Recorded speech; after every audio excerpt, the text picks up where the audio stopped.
नमस्कार मित्रों, आइए सुनते हैं श्री सेतुवंत रामेश्वर ज्योतिर्लिंग की कथा।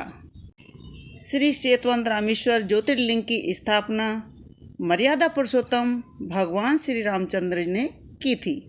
इसके विषय में यह भी कथा कही जाती है कि जब भगवान श्री रामचंद्र जी लंका पर चढ़ाई करने के लिए जा रहे थे, तब उसी स्थान पर उन्होंने समुद्र तट की बालू से शिवलिंग बनाकर उसका पूजन किया था। ऐसा भी कहा जाता है कि इस स्थान पर ठहरकर भगवान रामचंद्र जी जल पी रहे थे कि उसी समय आकाशवाणी हुई कि मेरी पूजा के बिना ही जल पी रहे हो। इस वाणी को सुनकर श्री भगवान रामचंद्र जी ने बालूका से शिवलिंग बनाकर उसकी पूजा की तथा भगवान शिव जी से रावण पर विजय प्राप्त करने का वर मांगा। उन्होंने प्रसन्नता के साथ यह वर भगवान श्री रामचंद्र जी को दे दिया कि भगवान शिव जी ने लोक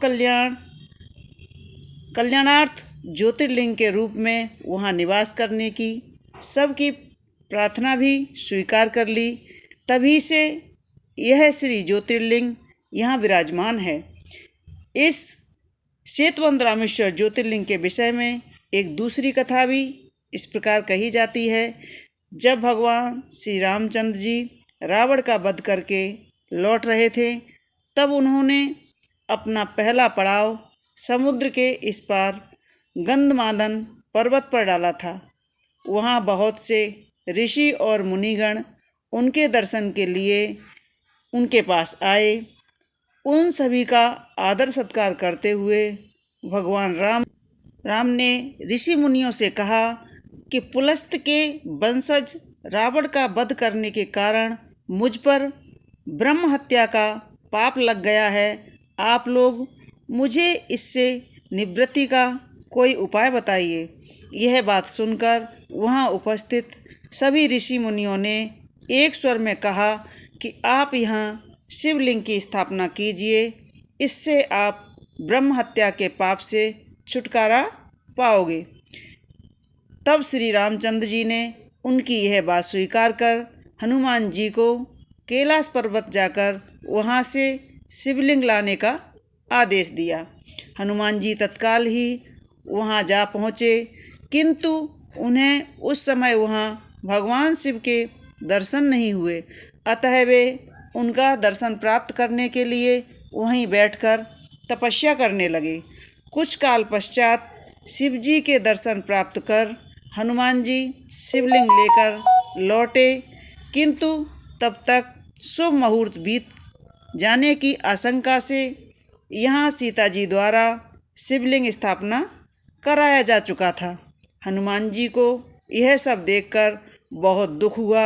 उन्होंने अपनी व्यथा भगवान श्री रामचंद्र जी से कह सुनाई। भगवान ने पहले ही लिंग स्थापना किए जाने का कारण हनुमान जी को बताते हुए कहा कि यदि तुम चाहो तो इस लिंग को यहाँ से उठाकर हटा दो। हनुमान जी अत्यंत प्रसन्न होकर उस लिंग को उखाड़ने लगे, किंतु बहुत प्रयत्न करने पर भी वह टस से मस नहीं हुआ।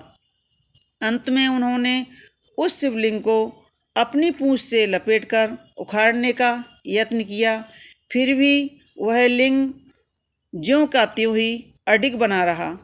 उल्टे हनुमान जी ही धक्का खाकर एक कोस दूर मूर्छित होकर जा गिरे। उनके शरीर से रक्त बहने लगा। यह देखकर सभी लोग अत्यंत व्याकुल हो उठे। माता सीता जी पुत्र से भी प्यारे अपने हनुमान जी के शरीर पर हाथ फेरती हुई विलाप करने लगी। मूर्छा दूर होने पर हनुमान जी भगवान श्री रामचंद्र जी को परम ब्रह्म के रूप में सामने देखा। भगवान ने उन्हें शंकर जी की महिमा बताकर उनका प्रबोधन किया। हनुमान जी द्वारा लाए गए लिंग की स्थापना भी वहीं पास में ही करवा दी गई। स्कंद पुराण में इसकी महिमा विस्तार से वर्णन की गई है। मित्रों, यह थी श्री सेतुवंत रामेश्वर की छोटी सी कहानी। आपको हमारी कहानी कैसी लगी हमें कमेंट्स बॉक्स में ज़रूर लिखें और हमारे वीडियो को लाइक करें, शेयर करें और सब्सक्राइब अवश्य कर लें। आने वाली कथाएं हम आपको इसी तरह सुनाते रहेंगे। बहुत बहुत धन्यवाद। जय भोलेनाथ।